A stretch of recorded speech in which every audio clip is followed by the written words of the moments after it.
Welcome back to Ed Bleeds Blue. We're going to use the round 13 bye round to, take a little bit of stock about where the group is at, the season it's had so far, and then what is potentially on the cards for the remainder of the year. I'm probably going to flip-flop in this episode back and forth between looking at really specific examples of players and games and moments, and also just sort of broad, if you will, high-level overview of what this group has achieved, the joy that it's brought us, the pain that it's brought us, and what I think the group could do in the future.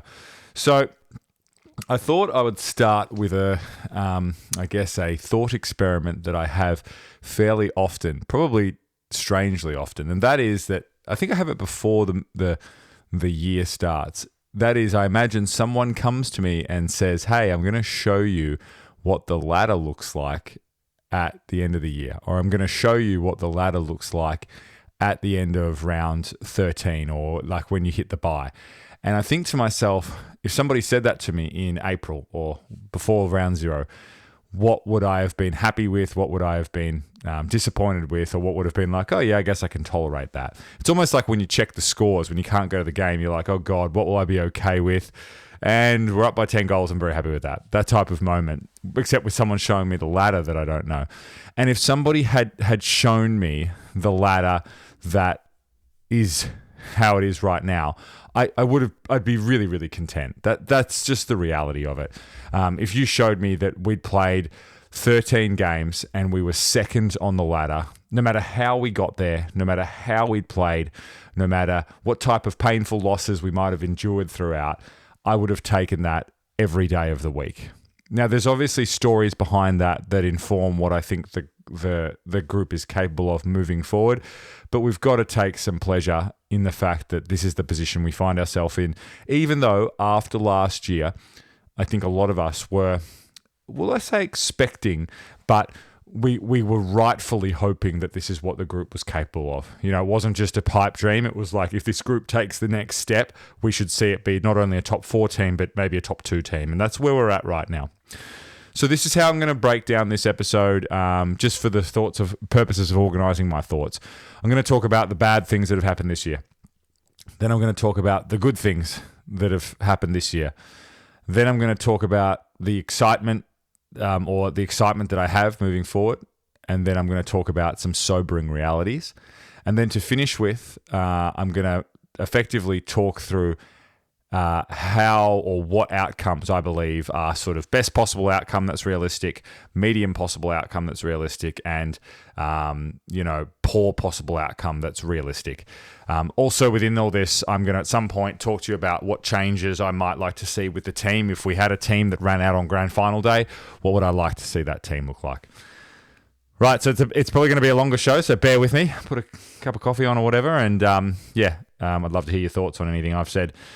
Just as a humble observer who happened to have a microphone and a camera in their spare room and does this every week.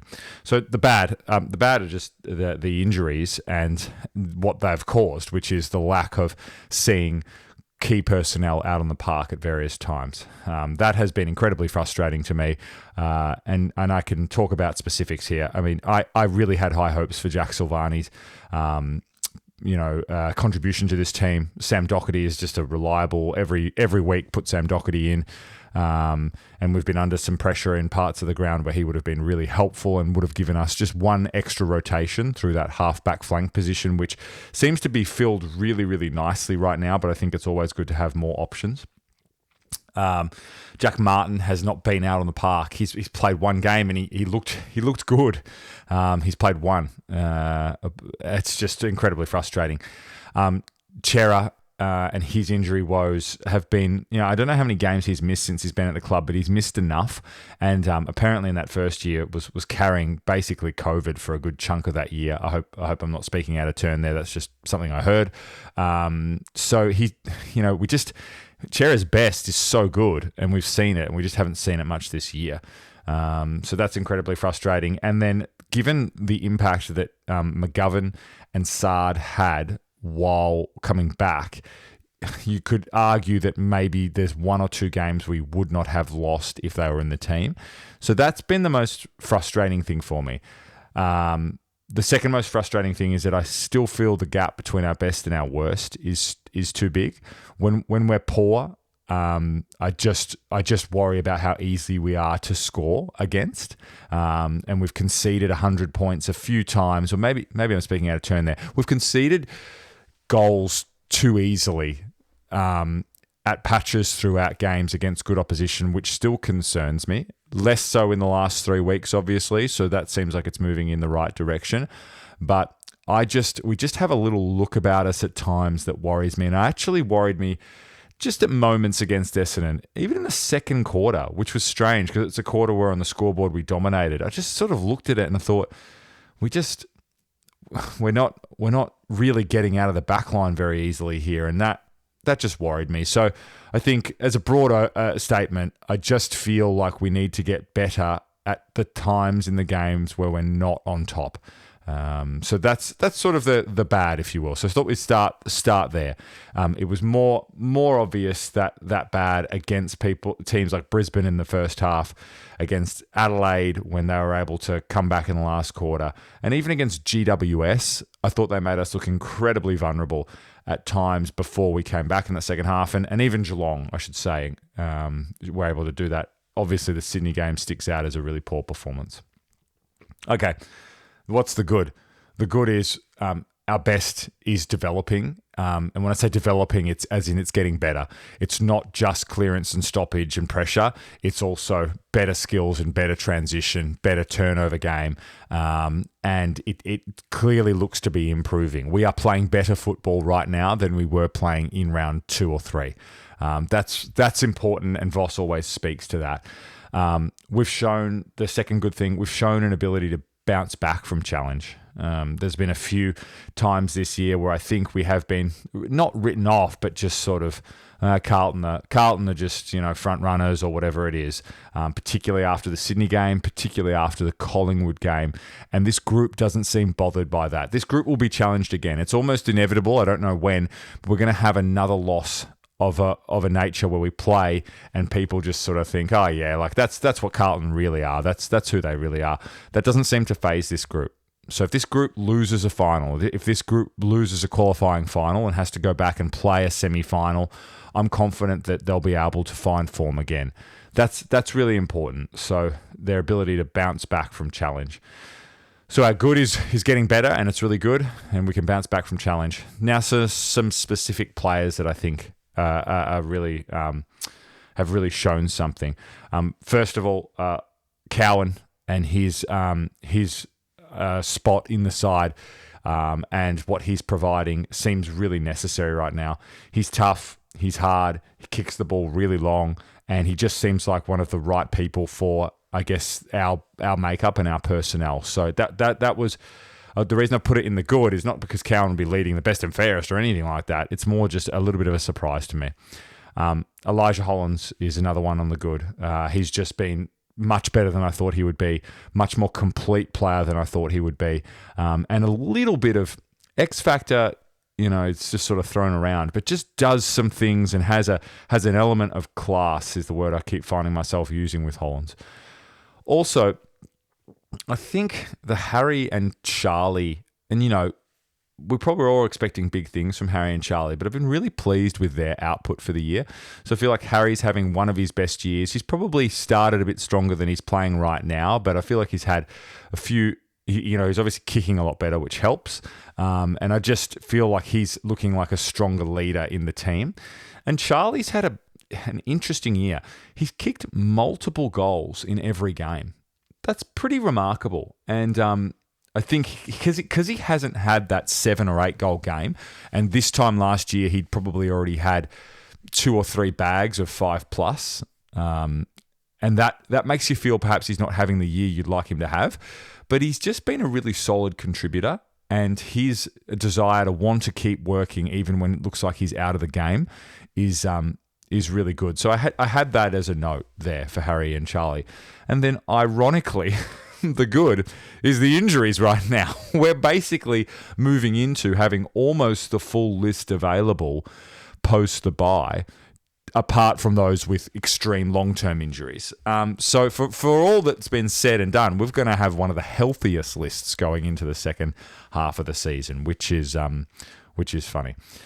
Probably the last thing, which is the good, and this is a moving target, but the amount of teams that we've played that are in form at the time we've played them, I think that's a good thing, especially given the result that we're 9-4. We have had multiple bouts in a row of teams in the top 4 when we're playing them, which is basically mimicking a finals-like experience. If I'm not mistaken, I reckon we played the following teams while they're in the top 4. Fremantle were undefeated when we played them, I'm pretty sure. So that means they were in the top 4. And then we went on this run where we played GWS, then we played Geelong. Collingwood weren't in the top 4 when we played them.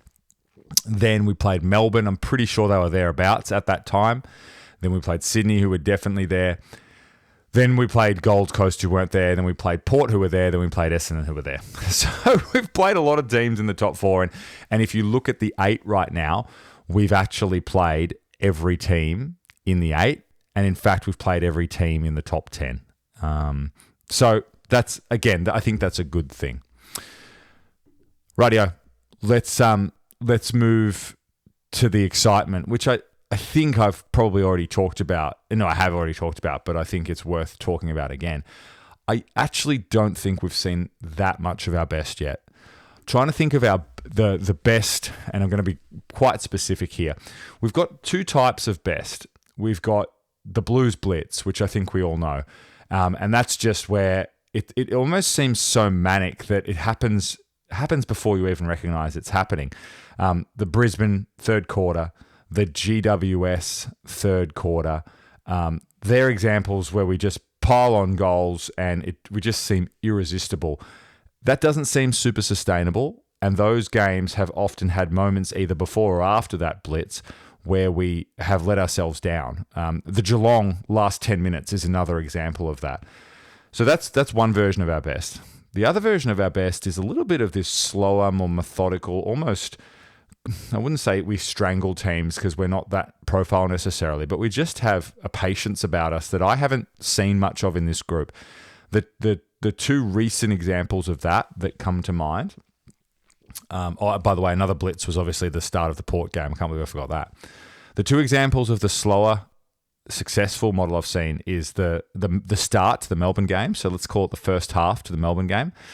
Probably a good chunk of the first half in the Essendon game. And even though we didn't break away on the scoreboard, I felt just the way we played against Port Adelaide, we really held and did what was necessary to do before we blitzed them in the last quarter. The way we're playing there in those games is really impressive to me, and I honestly am more excited about that aspect of us and how that develops than the Blues Blitz, which I think we'll always sort of have in us. It's just more can we complement it with that other slow play. So that's the exciting piece for me, and then the exciting piece is the players that come back. Perhaps at this time it's a good idea for me to talk about. I guess we run out on grand final day. Who would I like to see in the team who's currently missing? Well, the 2. And unless something goes drastically wrong with their form when they come back in, the 2 that I definitely like to see in, almost no questions asked, Chera and Martin. So they come in for me if this team lines up in the finals and those guys are available. Who do they come in for? This is going to depend who's in form and whatnot. But right now, if I had to make that decision, I'd bring Chera in for Jack Carroll. Not that it's necessarily a like for like, but I don't think it's that far off. But you just think that he's the midfielder with the lowest amount of output, and Chera makes sense to bring into that mix. Martin's a really tricky one. I think I'd be tempted to bring either Owies or Durden out. I think Owies is the more productive player of Owies and Durden, but I actually also think Martin plays more like Owies, so that would be the like-for-like replacement. I'd probably still stick with Owies and Martin in the forward line, and I'd take Durden out. Don't ask me who goes to the sub because I just haven't thought about that. So the other sort of, okay, do they make it in, would be Motlop and Pitto. With Motlop, I'd need to see some really good form from him. I feel like last year in the finals, particularly in that Melbourne final, he did exactly what we would need to do, which is, just got on the end of some goals and did some snaps. That's the type of contribution you'd want. But I'd need him to be in form for me to feel like he can get a spot over one of those other guys. Pitto's a really interesting one. I think, I guess I hope we end up in this scenario where we have to consider if we go up against a Sydney in a grand final with the form Grundy's in, is it worth having two ruckmen against him? Or is it, do we feel like we just play Tom against Grundy and hope that he can, and back him in to win that duel? Tom's playing phenomenal football. Probably should have gone in the good as well. How his development has been remarkable. So I'm not convinced about Motlop, and I'm not convinced about Pitto either. Now there's one more, and the reason that I struggle the most to talk about this is I'm just not too sure who comes out, and that's Cottrell. I think I said earlier this year at one point that Cottrell's just one of those blokes. Every week his magnet sticks on the board, and I don't not feel like that anymore, but I'm just wondering who I'd take out. This is the thing, you get to a grand final, unless you just happen to have the exact amount of injuries that mean you only have the best 22 you can pick, someone's going to miss out who's really unlucky. We saw that last year with Collingwood, John Noble, who I think is a really good player, wasn't picked. It just baffles me, but it also makes sense because it's the premiership team. So I'd probably take Ollie Hollands out, which is pretty brutal. But I think when it comes to wingman and Cottrell's versatility and also Cottrell's ability to hit the scoreboard, I'd have him over Ollie. So that's probably the other change that I'd make. But his injury is a little bit more serious. So someone said yesterday he might be back in round 14, but I'm a little bit unsure. Okay, so they're the changes that I'd make. So what I thought I'd do just to round this out is basically talk about, rather than make predictions, but I will have a prediction to a degree. I'm going to talk about best case realistic scenario, medium case realistic scenario, and then worst case realistic scenario. The reason I'm adding realistic scenario in there is because I think we all know the best case scenario. The best case scenario is we go on and win the remaining matches by 100 points each and win the flag by 100 points each. So that's a stupid thing to talk about. So let's start with worst case scenario realistic. Sorry, I'm starting there so I can finish with the exciting stuff. Worst case scenario is that we obviously have somewhat of a form slump, and of the remaining 9 games, we don't win any of the ones that are around teams that are close to us on the ladder. So that would be the Geelong game, the GWS game, and the Collingwood game.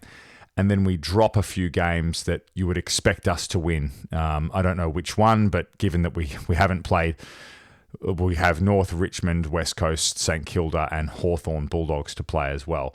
So maybe we drop a game we shouldn't amongst that group, somewhere like St Kilda or something like that.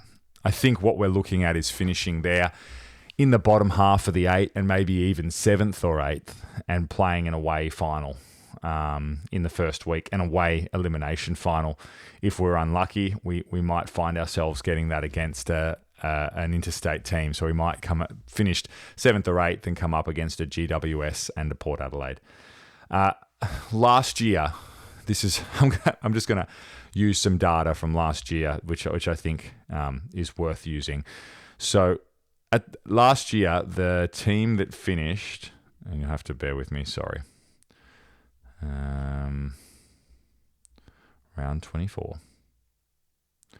Cool. Last year, the team that finished 7th and 8th won 13 and 12 games respectively. So we're talking about only winning another 3 or 4. And from there, just maybe not being in very good form.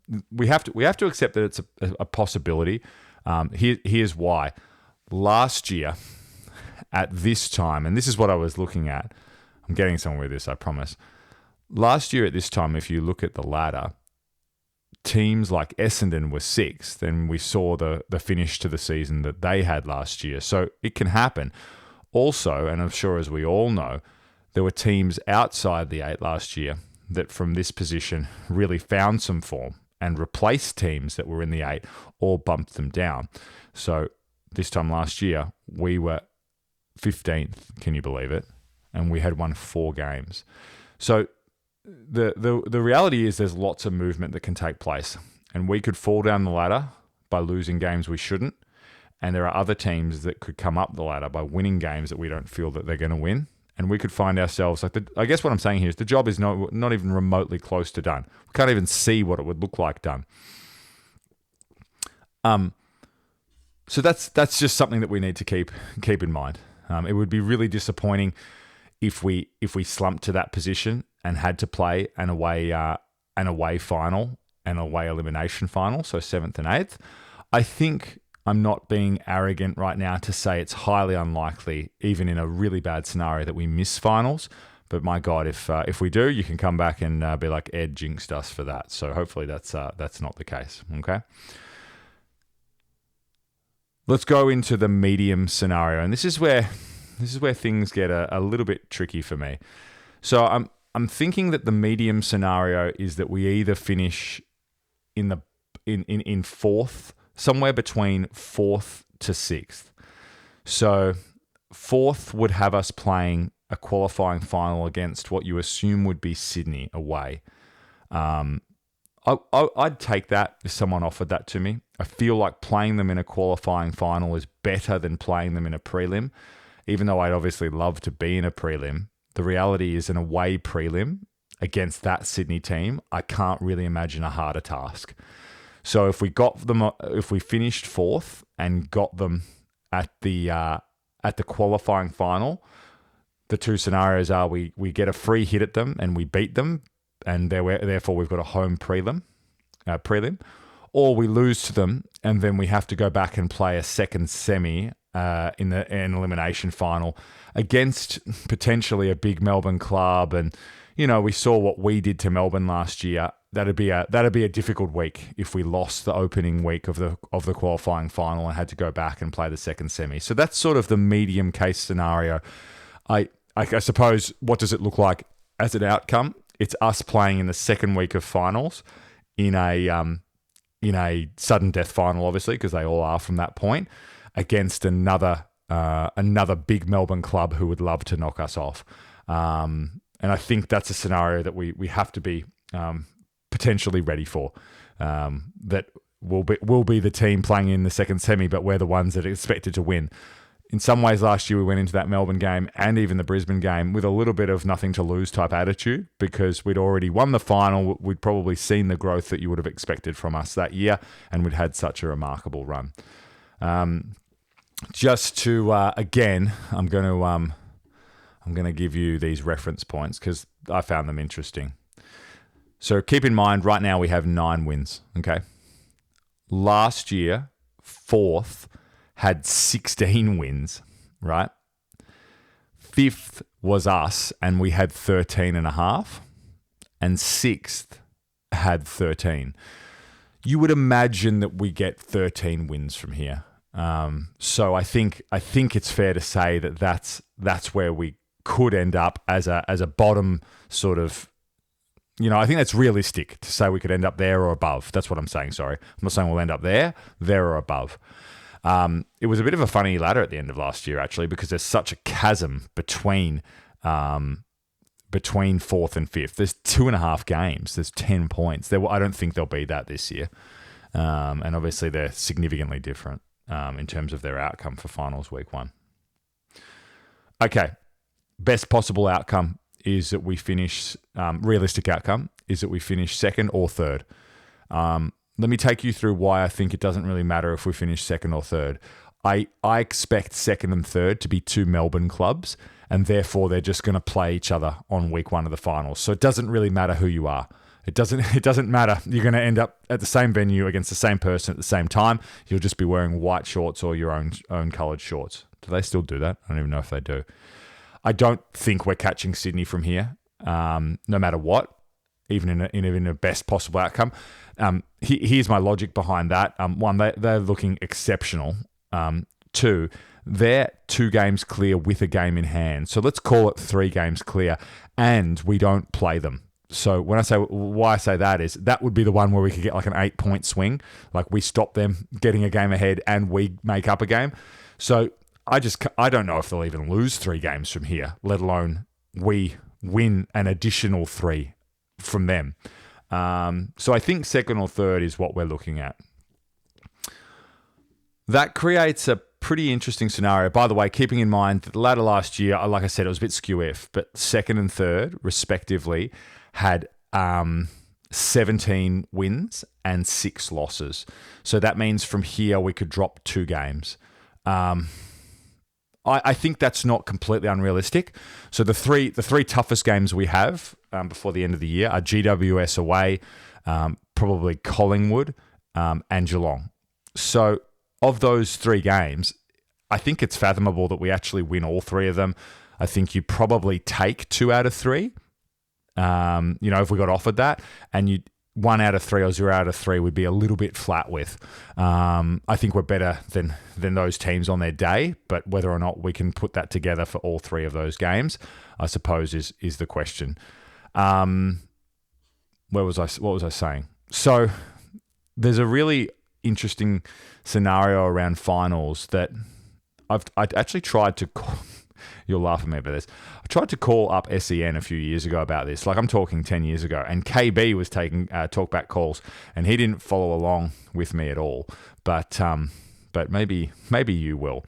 If you finish second or third and you lose that opening qualifying final, what effectively has to happen then, if you are to make it through to the grand final, is you have to play first away in a prelim. I think that's a harder scenario than finishing 4th and playing first away in a qualifying final. Now, you're less likely to beat first in a qualifying final than you are to beat second in a qualifying final if the latter is to be believed. But if we could end up in a scenario, basically this is the scenario I don't want to end up in. I do not want to play Sydney in a sudden death final. I do not want that to happen. And the way that it would happen is that we finish second or third and we lose that game. We lose the first qualifying final, and then our path to the grand final involves Sydney in Sydney. What we'd prefer to do is one of 2 things. We either don't play Sydney at all until the grand final, so that means we finish second or third, and then we win the qualifying final and win the prelim. This is the best outcome I'm talking about, by the way. Or you finish 4th, you lose the qualifying final, or you win it, but let's say you lose it. Then you're out, or you're on the other side of the draw to Sydney, so you won't play them in the prelim. I'm getting a bit convoluted here, but I think my logic is sound. I basically don't want to play an away interstate final sudden death. Of course, what I could be completely discounting is that GWS, Port Adelaide, or even Fremantle finish second, and therefore, irrespective of how it pans out, unless you win in the first week of the finals, you have to go interstate for a prelim. But I don't see any 3 of those teams getting there.